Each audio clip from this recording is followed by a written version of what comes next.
അസാധുവായ നോട്ടുകൾ നിക്ഷേപിക്കുന്നതിനുള്ള സമയപരിധി ഇന്ന് അവസാനിക്കും. എന്നാൽ ബാങ്കുകളിൽ നിന്നും എടിഎമ്മുകളിൽ നിന്നും പണം പിൻവലിക്കുന്നതിനുള്ള നിയന്ത്രണം പൂർണ്ണമായി എടുത്തുകളഞ്ഞേക്കില്ല.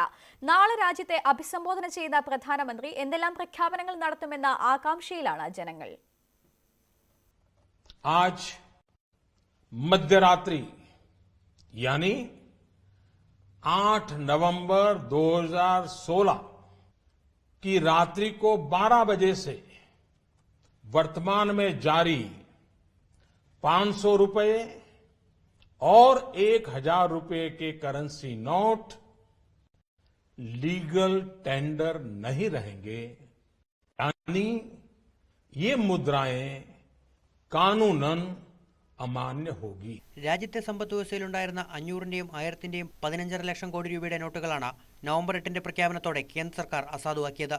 കള്ളപ്പണത്തിനെതിരായ നടപടിയെ മഹാഭൂരിപക്ഷം സ്വാഗതം ചെയ്തപ്പോഴും അത് നടപ്പാക്കിയതിലെ പാളിച്ചകൾ ഉയർത്തിക്കാട്ടിയായിരുന്നു വിമർശനങ്ങളിലേറെയും. ബാങ്കുകളിലെയും എടിഎമ്മുകളിലെയും നോട്ടുകളുടെ ക്ഷാമം ജനങ്ങളെ വലച്ചു. റിസർവ് ബാങ്ക് പുതിയ ഉത്തരവുകളും നിയന്ത്രണങ്ങളും മാറ്റി പരീക്ഷിച്ചെങ്കിലും അത്ര കണ്ട് ബലമുണ്ടായില്ല.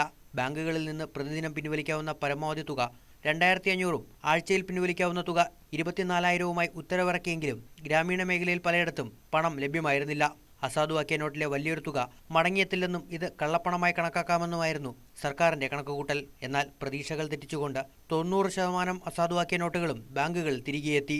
കോടിക്കണക്കിന് രൂപയുടെ പുതിയ നോട്ടുകൾ പലയിടത്തു നിന്നും പിടിച്ചെടുത്തത് കള്ളപ്പണം വലിയ തോതിൽ വെളുപ്പിച്ചുവെന്ന ആരോപണത്തിന് ആക്കം കൂട്ടുകയും ചെയ്തു. 50 ദിവസം കൊണ്ട് പ്രശ്നങ്ങൾ അവസാനിക്കുമെന്നായിരുന്നു തുടക്കത്തിൽ പ്രധാനമന്ത്രി പ്രഖ്യാപിച്ചത്.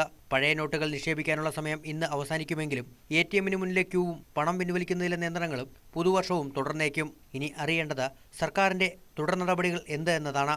നിയന്ത്രണങ്ങളിൽ ഇളവ് വരുത്തുമോ? സാധാരണക്കാർക്കായി പ്രത്യേക ആനുകൂല്യങ്ങൾ പ്രഖ്യാപിക്കുമോ?